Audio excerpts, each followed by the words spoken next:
It's Monday, February 15th, and this is your coffee break on the HAN Network, bringing you the area's latest local news on this President's Day. Rob Adams will have your latest in local sports, and Donald Eng will take a look back on this day in history.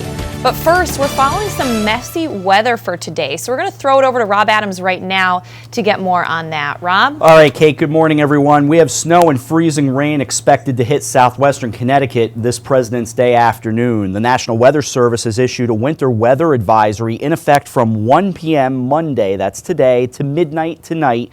That includes southern coastal Connecticut and southern Westchester County, New York. Snow is expected to begin falling late Monday morning, then mixing with or changing to freezing rain. That would be tonight, and then over to rain entirely. Up to 1 inch of snow, but it's the glaze of ice that we're concerned about, and that's what is expected. The National Weather Service warns that untreated roads and walkways will develop a layer of ice, making travel around the evening commute and into Monday night, tonight, rather hazardous. The full forecast is coming up in a few minutes, Kate. All right, thanks so much, Rob. Well, getting to some of today's news, a former Hartford resident was sentenced February 11th to more than 10 years in jail for sex trafficking of minors at hotels in Stratford and Milford. According to Deirdre M. Daly, United States Attorney for the District of Connecticut, 26-year-old Wellington Brown, also known as Jamal, who's a Jamaican citizen, was sentenced recently to 126 months in prison, followed by 10 years of supervised release.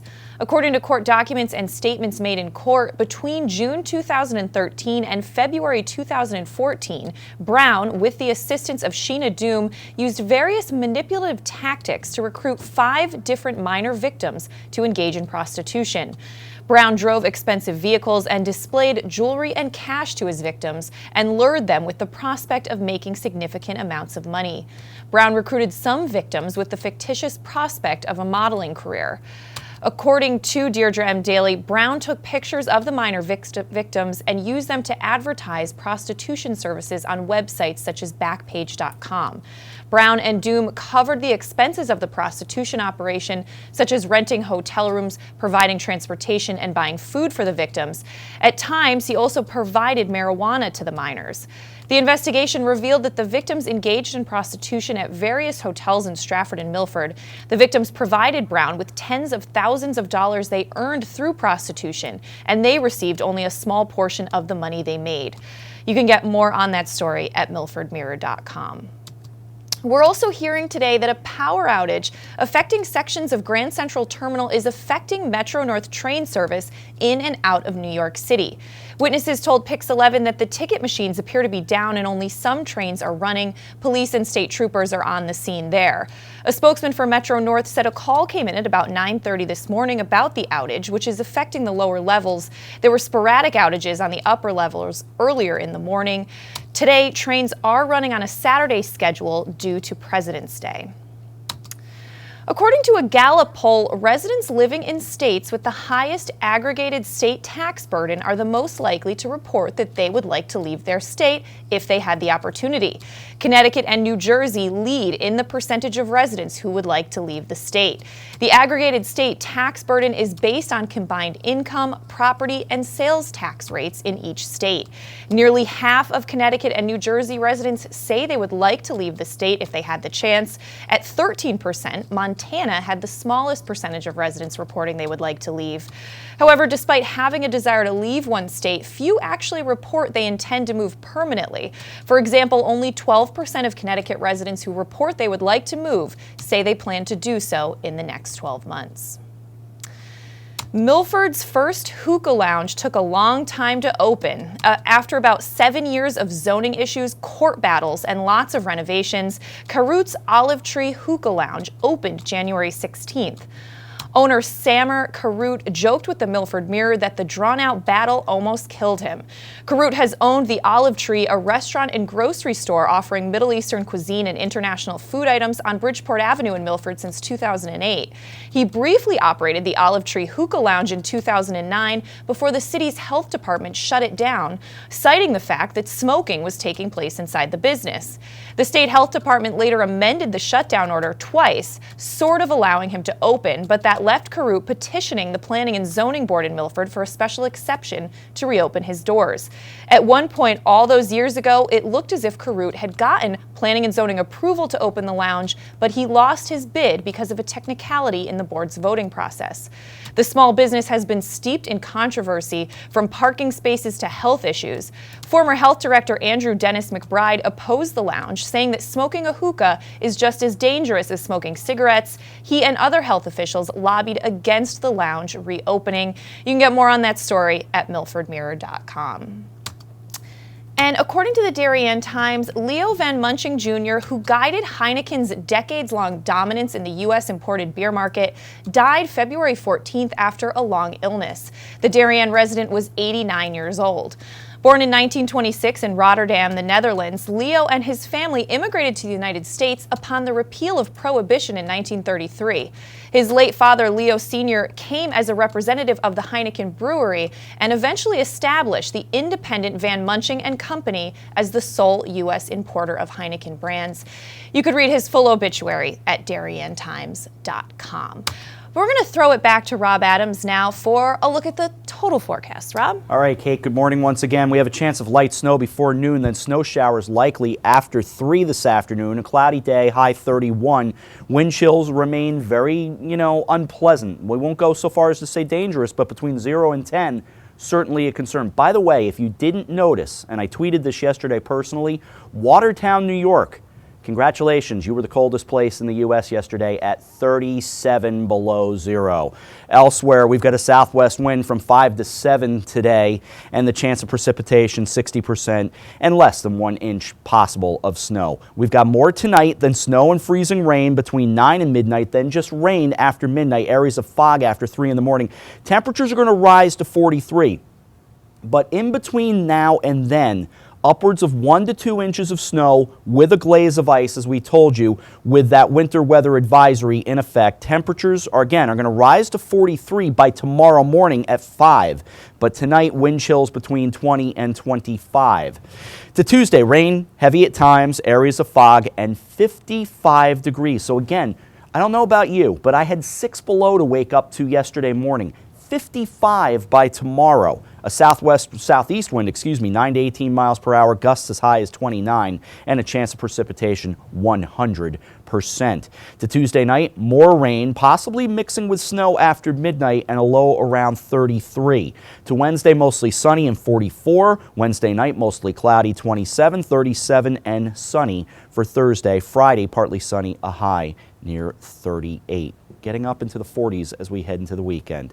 Around the region right now, we have Shelton at 16, Ridgefield at 16, and Greenwich, you have 21 degrees, Kate. All right, thanks so much, Rob. Well, we're going to take a break. When we come back, Donald Eng takes a look back on this day in history.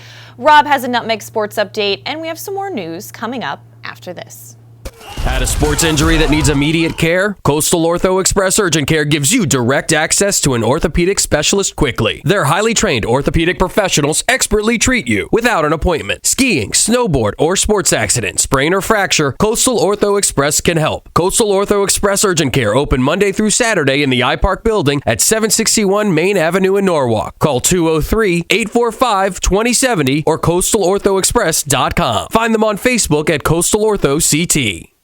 Darien Sports Shop is a unique store because it's a family store. A busy mom can come in with kids in tow and find everything she needs for them, and even find a dress for herself for Saturday night. And if she's in a rush, she can simply go home and order it from us that night. We'll deliver it the next day. The Darien Sports Shop. We're pretty on the outside and amazing on the inside. Conveniently located with free and easy parking at 1127 Post Road, Darien, Connecticut. Or shop us online at dariensport.com. It's the new year. The to-do list is long and it's easy to feel pulled in many directions at once. Your professional personal shoppers at Walter Stewart's are ready to check groceries off your list by shopping for you. Save extra time this year and spend it doing more important things. Great food and wine delivered to your home with the same-day service. Shop Stewart's online at stewartsmarket.com. While there's still a bite out on the water, most anglers have decided to stow the gear for the winter. Just because Mother Nature isn't cooperating doesn't mean you can't see the latest models of all your favorite gear. With 2 convenient locations, it couldn't be easier to get your fix of summer. Boater, beach bum, fisherman, or simply love the New England coast, this is a unique place to shop. The Dock Shop, 51 Tokenique Road, Darien, 609 Riverside Avenue, Westport, or on the web, dockshop.com. When it comes to local entertainment, we've got it all. From movies, local artists, etiquette, and more. Watch HAN Arts and Leisure every Thursday at 2 on the HAN Network. Hi, I'm Rob Adams with my good friend Donald Eng, and we're the home team for Nutmeg Sports, Monday through Wednesday at 2 o'clock right here on the HAN Network. We are the place for all things Connecticut sports, so come hang out with us on Nutmeg Sports. Don? They don't call him the best color man in the game for nothing. Nutmeg Sports, 2 o'clock, Monday through Wednesday, right here on the HAN Network.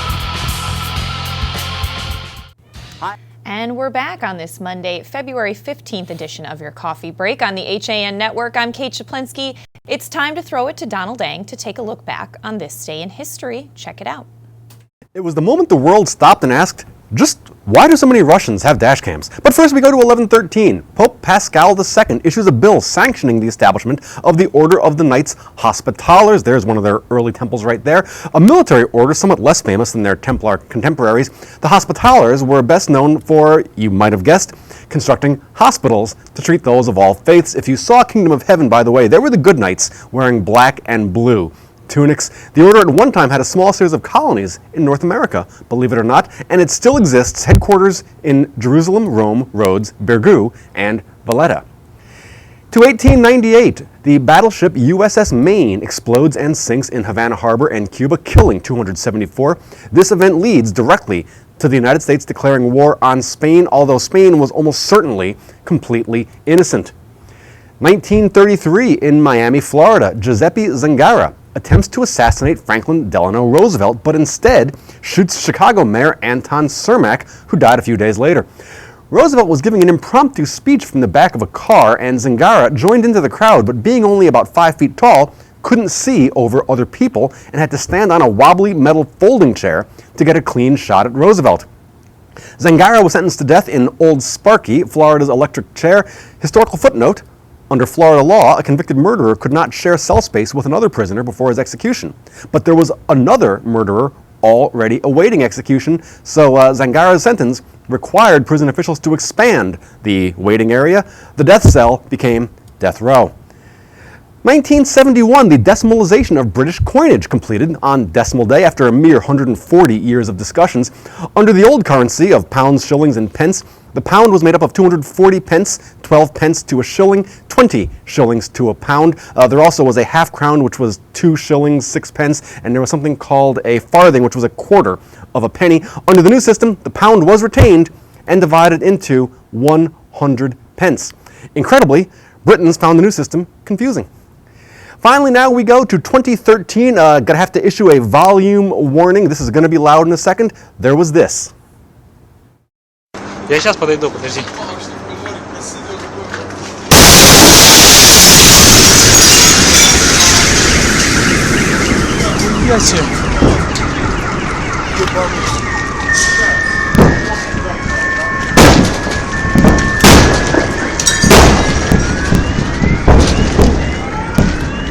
Ебать!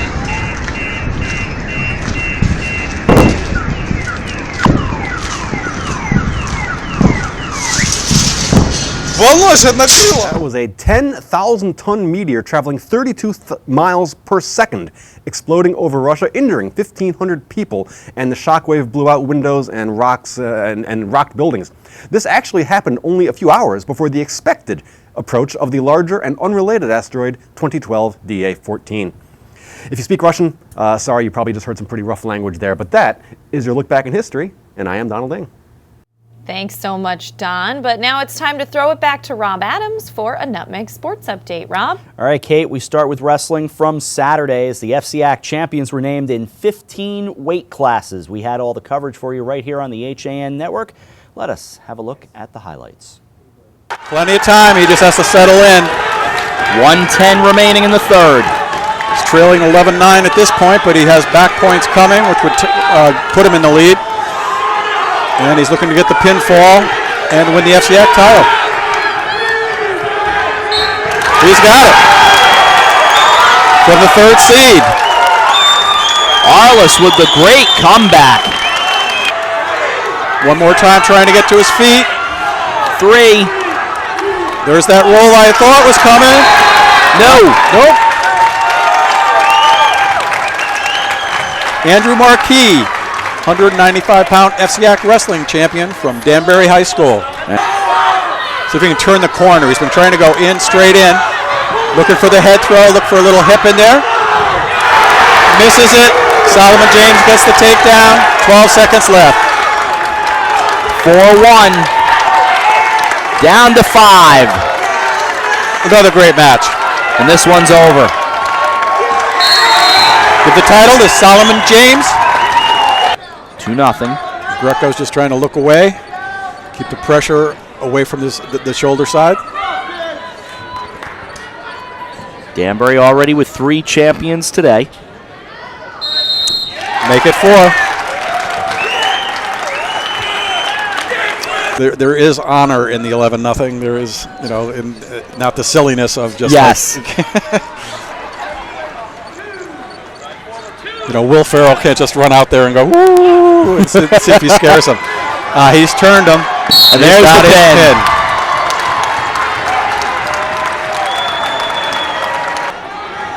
And then lay down. There it is. Nice.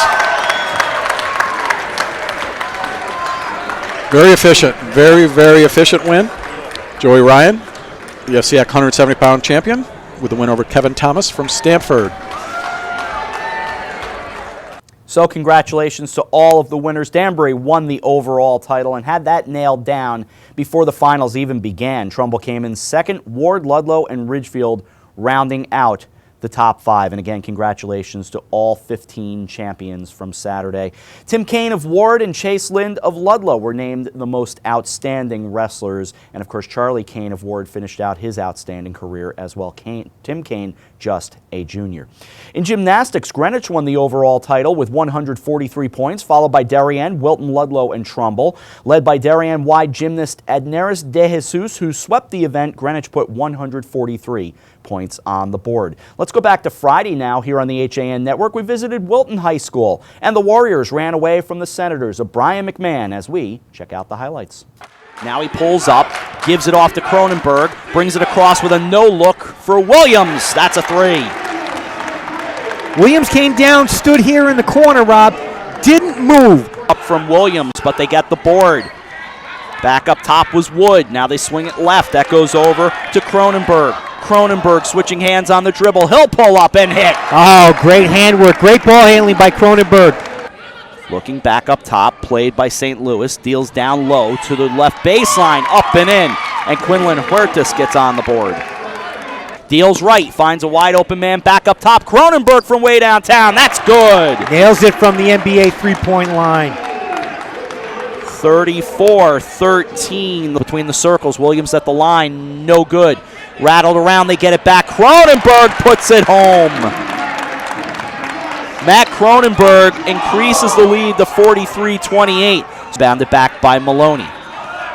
Gotta watch living and dying by the 3. Can be a dangerous way to go. Cronenberg up top.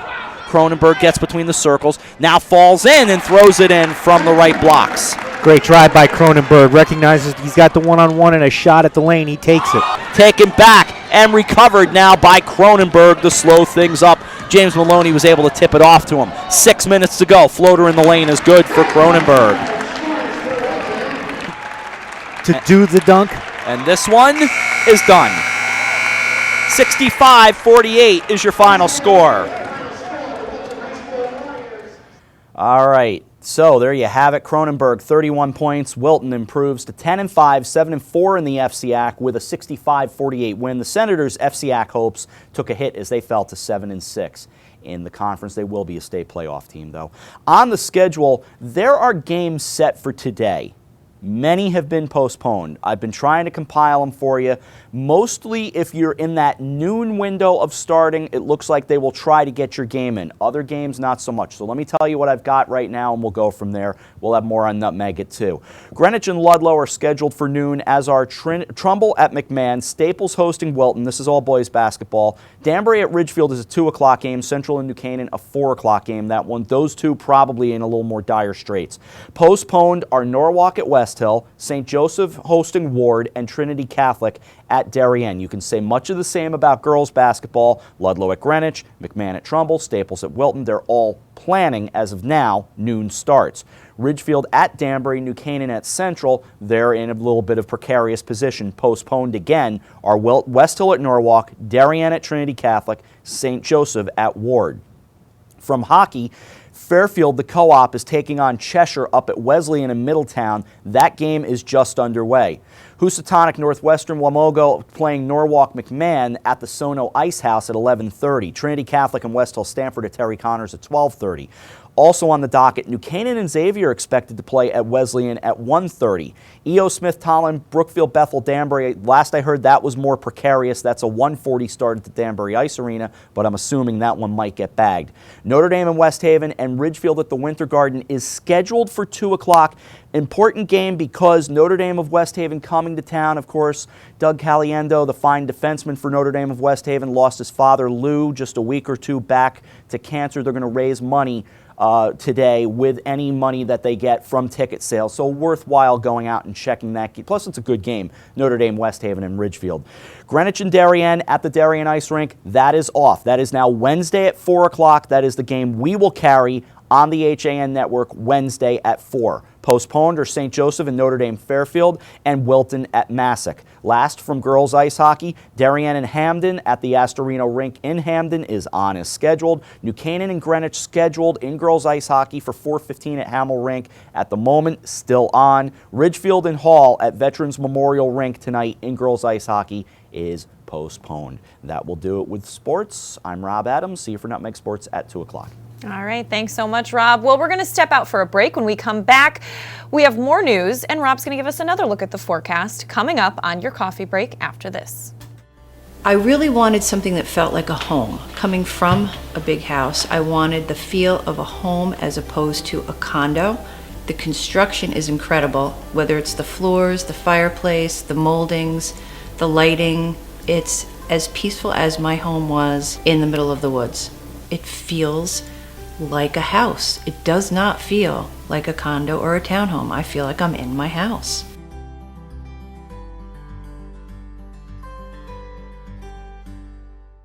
Healthy, confident smiles begin at Stratford Orthodontics. Conveniently located on Main Street, we are Stratford's hometown orthodontist. We offer the latest in orthodontic technology, including Damon braces and Invisalign.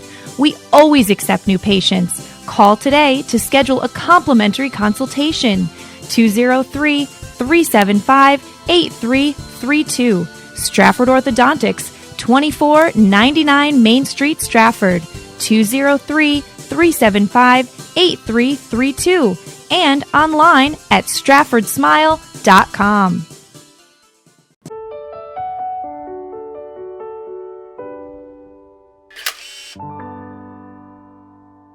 Find over 1,000 special stories at Hospital for Special Surgery. Go to hss.edu/backinthegame.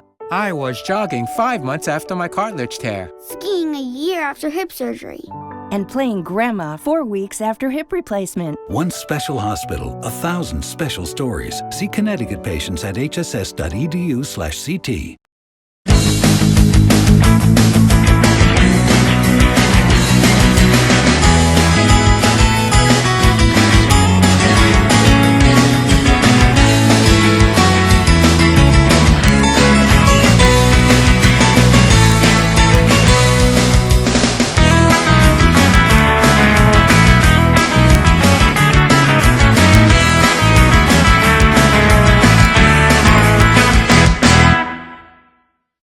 I'm John Kovach. I'm a newspaper editor. I'm a high school football coach. I'm a television presenter. And I want you to love fishing as much as I do. Tune in to Yankee Fisherman, Thursdays at 1 on the HAN network. It's like going to the tackle shop without leaving your office. You are watching the HAN network, and you're not alone. Nearly 500,000 viewers enjoyed our broadcasts in the first 5 months. Advertise on the network that reaches Fairfield County, Connecticut's most engaged audience. Contact Jessica Murrin, Advertising Director, at 203-273-7312 or email jessica@han.network. And we're back on this Monday edition of Your Coffee Break on the HAN Network. I'm Kate Czaplinski, bringing you some of the area's latest news on this President's Day, including this just in from the Wilton Bulletin. A car accident involving downed power lines Sunday afternoon closed part of Thunder Lake Road to vehicle and pedestrian traffic for almost 10 hours, as well as cutting off power to 2 homes there. Around 12:30 yesterday, February 14th, a Wilton motorist southbound on Thunder Lake Road near number 131 looked away from the road long enough for his 2009 Lincoln MKS to drift into a snowbank, police said.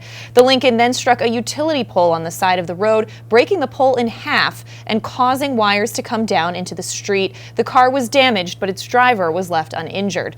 In addition to Wilton police, responders included Georgetown Volunteer Fire and EMS, as well as crews from Eversource, Connecticut. According to an Eversource spokesman, only 2 residences lost power as a result of the downed pole, but the pole needed to be replaced, as did the transformer. Oil was spilling from the damaged transformer onto the street. 2 crews from Eversource responded to install the replacement pole, and a state-contracted environmental crew responded to clean up the hazardous spill. The Wilton Police Department had reopened travel on Thunder Lake Road by 9:20 last night, and power to the 2 residences was restored by about 10:15. The driver was issued an infraction for failure to drive in the proper lane and was released from the scene after refusing medical transport. And in some other Wilton news, the police department is investigating a February 7th car accident in which a black Range Rover allegedly struck and knocked down the mailbox at 27 DeForest Lane and fled. The address is near the New Canaan border. According to police, a neighbor out walking saw a newer model Range Rover with dark tinted windows that had sustained heavy front end damage traveling on South Bald Hill Road near North Wilton Road in New Canaan around noon. Farther along in the neighbor's walk, the damaged mailbox at 27 DeForest Lane and certain car parts nearby were seen. Police said there is a high probability the Range Rover hit the mailbox shortly before the pedestrian witnessed it driving. The witness saw 2 men, both in their late teens or early 20s in the Range Rover. The driver was described as about 5'10" with dark curly hair. The passenger described as about 6 feet tall with long, shaggy dark hair. Anyone with information can contact the Wilton Police at 203-834-6260. And according to the New Canaan Advertiser, after New Canaan Town Hall workers were told they could leave the building for the day last Tuesday, February 9th, when a suspicious odor spread through the building, New Canaan First Selectman Rob Malazzi decided to reassure employees that he was addressing the situation. First, addressing what was reported on another news site, Malazzi said that Town Hall was not closed on Tuesday. He emailed the Advertiser that they allowed people to leave Town Hall yesterday due to a strong odor coming from a boiler malfunction, but there was no evacuation. Then in an email to Town Hall workers sent Thursday and obtained by the Advertiser, Malazzi explained what happened and that there was no danger that day or hopefully going forward. You can read the full story at ncadvertiser.com. And if the amount of money donated by Wiltonians determined the country's next president, Democratic candidate Hillary Clinton would be the winner. According to the latest presidential campaign contribution filings, which included some but not all contributions under $200, 17 Wilton residents donated more than $23,000 to Clinton's campaign, making her the candidate with the highest amount of contributions from Wilton residents.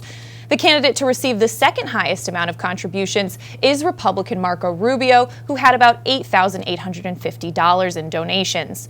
Wilton residents also donated amounts to other candidates, some of whom have since suspended their campaigns. For example, Rand Paul received $2,700, Bernie Sanders $2,644, as well as some smaller amounts for a few other candidates. But in some other news today, it's been another year of success for New Canaan's Rich Riley. The CEO of Shazam Entertainment was just named number 57 on the Billboard Power 100. He entered the list last year for the first time, also at number 57. On its website, the magazine reported that the song identification app had a record year, zooming from 86 million active users per month in 2014 to 120 million, and officially became a unicorn, one of the rare privately held companies valued at $1 billion or more. Riley said it's just the beginning. The executive, who lives in New Canaan with his wife, Michelle, and 4 children, points to recent brand partnerships with Target and Nike, among others. Customers can now Shazam a TV ad or learn more about a store's soundtrack. A recent campaign with Showtime even encouraged the app on any $1, $5, or $20 bill to unlock exclusive content from the series Billions. But while Riley continues to steer Shazam, he has been rumored in technology circles to potentially take over Yahoo, which has come on relative hard times amid downsizing the last few years. Riley has a long history with Yahoo, having sold it his startup company in 1999, then joining the company as it skyrocketed from hundreds of employees to thousands. He would rise in the ranks and run Yahoo Europe before returning to the U.S., moving to New Canaan 4 years ago and taking the helm of Shazam. But we're going to throw it back over to Rob Adams now for another look at the forecast. Okay, Kate, this is what we have. Snow and freezing rain are expected to hit southwestern Connecticut this afternoon. The National Weather Service has issued a winter weather advisory in effect from 1 p.m. this afternoon to midnight, maybe even beyond, might get extended depending on where you are. That includes southern coastal Connecticut, southern Westchester County in New York. The snow is expected to begin falling late Monday morning. In fact, we saw a squall a little while ago that was actually covering parts of Route 8, at least as I was coming in, but now it has stopped, so we're getting ready kind of for the main event. Let's give you the full forecast. A chance of light snow before noon, as I said, then snow showers likely after 3, with a daytime accumulation of less than an inch possible. Wind chill values between 0 and 10. Wind not bad out of the southeast from 5 to 7, a high near 31. Tonight, snow before 9, snow and freezing rain between 9 and midnight, rain after midnight. A chance of a glaze of ice on top of all that, with areas of fog after 3 tomorrow morning. Temperatures will rise, but initially wind chill values are going to stay around the 20s. They'll rise to 43 by 5 tomorrow morning. Wind not a problem. Chance of precipitation 90%. New snow accumulation 1 to 2 inches possible. Rain all day Wednesday with areas of fog and a high near 55. That will gradually end as we get deeper into Tuesday night. We'll drop down to 33. Some wind, 8 to 18 out of the south, gusts as high as 28 miles per hour. Mostly sunny and 44 for Wednesday. Mostly cloudy and 27 for Wednesday night. I neglected to say, by the way, for Tuesday, the high will be 55 degrees. Think about that. Thursday, mostly sunny, high near 37, partly sunny and 38 for Friday. We have 21 in Greenwich. Ridgefield has 16, and right here in Shelton, 16 degrees. Kate, be careful on the roads. I'll see you for Nutmeg at 2. All right, thanks so much, Rob. That's right, Nutmeg Sports coming up at 2. Your coffee break will be back tomorrow at 11. Have a great day, everyone.